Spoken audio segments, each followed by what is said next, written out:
وہ اپنا ٹارگٹ کرنے کے لیے اپنی جان بھی جوخم میں ڈالتے ہیں. اس طرح کے کئی حملے خلفاء پر کرائے حسن بن صباح نے. اور جانتے ہیں، میں نے آج تاریخ دیکھی، حسن بن صباح نے علماء اہل سنت کو اس زمانے کے 40,000 علماء کو قتل کرایا.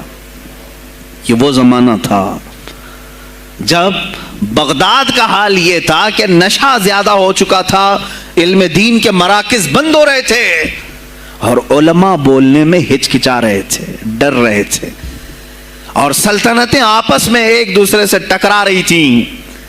جو خلیفہ بیٹھتا وہ نہایت عیاش قسم کا خلیفہ آتا تھا.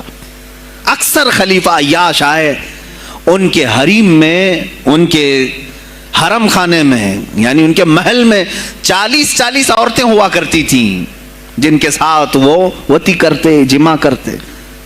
جبکہ وہ مسلمان خلیفہ ایک بادشاہ کے لیے چاہے کوئی بھی ہو 4 سے زیادہ کی اجازت ہے. 40 کنیزاؤں کے ساتھ وہ زندگی گزار رہے ہوتے. اس میں عیسائی بھی ہوتی، یہودی بھی ہوتی، سب قسم کی ہوتی. یہ خلفاء کا حال تھا. تم کیا کہہ رہے ہو ہمارے زمانے کو؟ ارے حالات برے ہیں، حالات برے ہیں. ابھی اور میں بتاؤں کتنے برے حالات اس زمانے میں تھے. علماء کو کوڑے مارے جاتے تھے اگر بولے. ارے شیخین کا نام لینے پر پابندی بغداد میں لگ گئی ہو، اس سے بڑا اور ظلم کیا ہو سکتا ہے؟ سیدنا ابو بکر صدیق، حضرت عمر کا نام لینے پر کوڑے مارنے لگائے جاتے.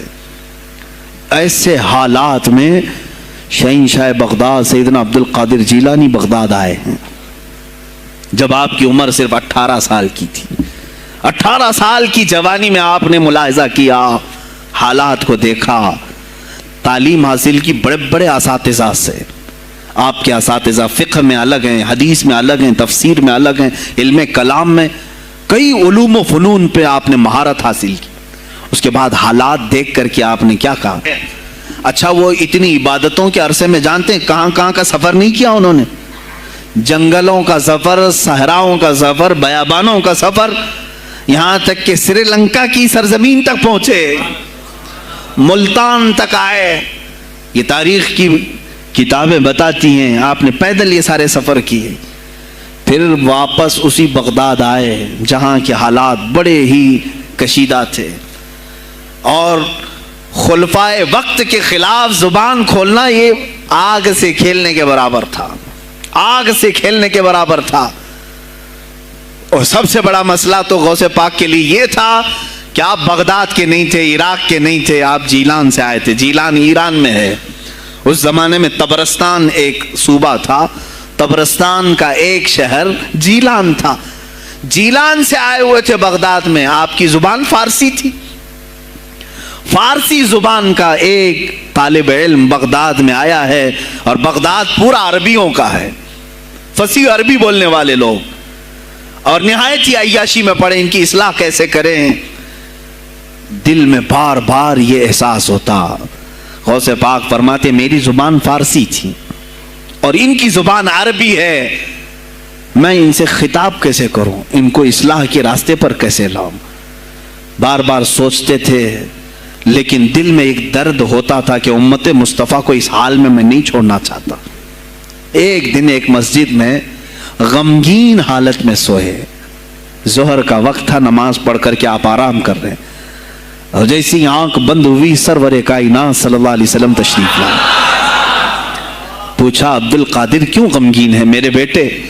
کہا کہ یا رسول اللہ صلی اللہ علیہ وسلم زبان میری عجمی ہے، فارسی، میں عربیوں کے بیچ بیٹھا ہوں، اصلاح کرنے کی کوشش کرتا ہوں، لیکن مجھے یہ عجمی سمجھیں گے. اللہ کے نبی صلی اللہ علیہ وسلم نے فرمایا تو اپنا منہ کھول. آپ نے منہ کھولا، حضور پاک نے اپنا لعاب پاک ڈالا. دوسری بار ڈالا، تیسری بار ڈالا، چوتھی بار ڈالا، پانچویں، چھٹی، 7 مرتبہ حضور پاک نے اپنا لعاب پاک دیا اور کہا عبد القادر اب اٹھ اور بیان کرو.